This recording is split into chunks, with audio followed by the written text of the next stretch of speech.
What if I told you that one simple skill could totally revolutionize how you read the Bible? And no, it's not about learning ancient Greek or memorizing historical timelines. It's just about recognizing the type of writing you're reading. Today, we're diving into why genre is the absolute key. So, let me ask you a quick question. Would you read a recipe the same way you read a love letter? Of course you wouldn't, right? One gives you step-by-step instructions. The other is all about emotion and relationship. You're not going to look for deep, hidden symbolism and preheat your oven to 350 degrees. You just get it. And get this, you are already an expert at this. You do it all day long without even thinking about it. You instantly switch gears between a text from a friend, a news headline, and an email from your boss. Well, we're going to take that exact same skill and apply it to the Bible. All right, so let's jump right in. We're not talking about learning some brand new, complicated thing here. Nope. We're just applying a skill you already have, probably mastered, to Scripture. So why does this matter so much? Well, because when you get the genre of a passage wrong, you're almost guaranteed to get the meaning wrong. It's like trying to read sheet music like it's a map. You might end up reading beautiful poetry as if it's a science textbook, or a wise proverb like it's an ironclad legal contract. Getting the genre right is step one. It's the foundation for everything else. And that brings us to a huge point. The Bible isn't just one single book. You really should think of it less like a novel you read from cover to cover and more like a library, a whole collection of different books with different authors and totally different styles of writing. Okay, so let's get our terms straight. First up, genre. I know it sounds a little academic, but it's super simple. It's just a word for the type or category of literature. You know, just like when you walk into a bookstore, you've got sections for history, poetry, biography. Same idea. Each genre in the Bible plays by its own set of rules to get its truth across. And that leads to our second key term, literary conventions. You can think of these as the rules of the game for each genre. It was like an unspoken agreement, a handshake between the author and the first people who read it. They just knew that a psalm was poetry. But because we're reading this thousands of years later, we have to consciously learn what they already knew instinctively. All right, now that we've got the lingo down, let's get practical. We're going to walk through the 6 major genres you'll find in that biblical library we were talking about. Think of this as your go-to toolkit. So let's break them down real quick. First, you've got narrative, which is basically story. Then there's law, which lays out what God requires. You have poetry, which communicates using all that amazing imagery and metaphor.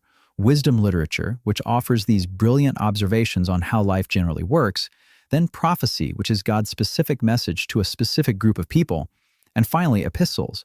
These are letters, and they're full of arguments and instructions. The key thing to remember is that every single one of these works in a totally different way.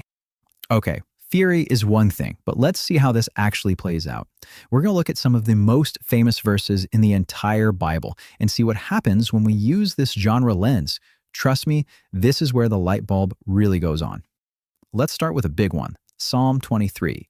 You definitely know this line, "The Lord is my shepherd, I shall not want." So, first question, what type of writing are we looking at here? Yep, it's poetry.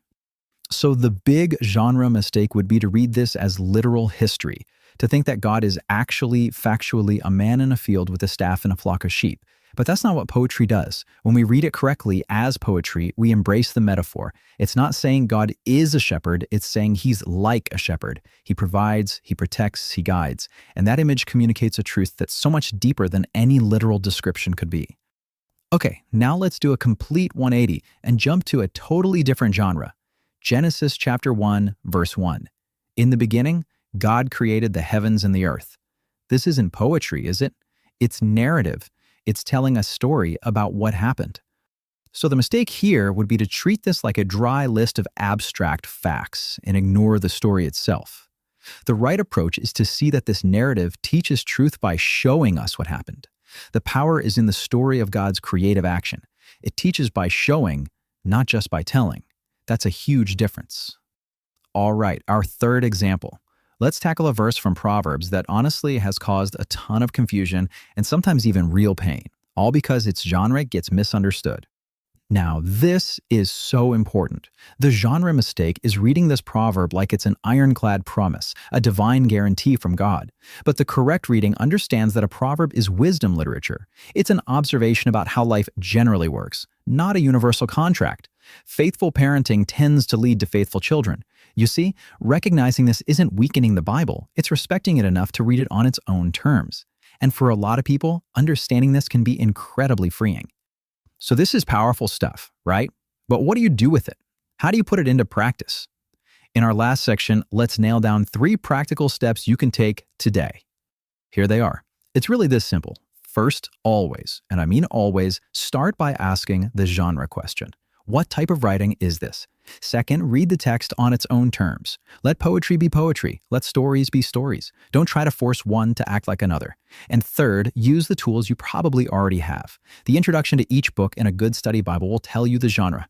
It literally takes 30 seconds, and it can save you from a world of confusion. So I'll leave you with this. Knowing that the Bible is a library of different genres, each with its own way of communicating, what will you read differently now?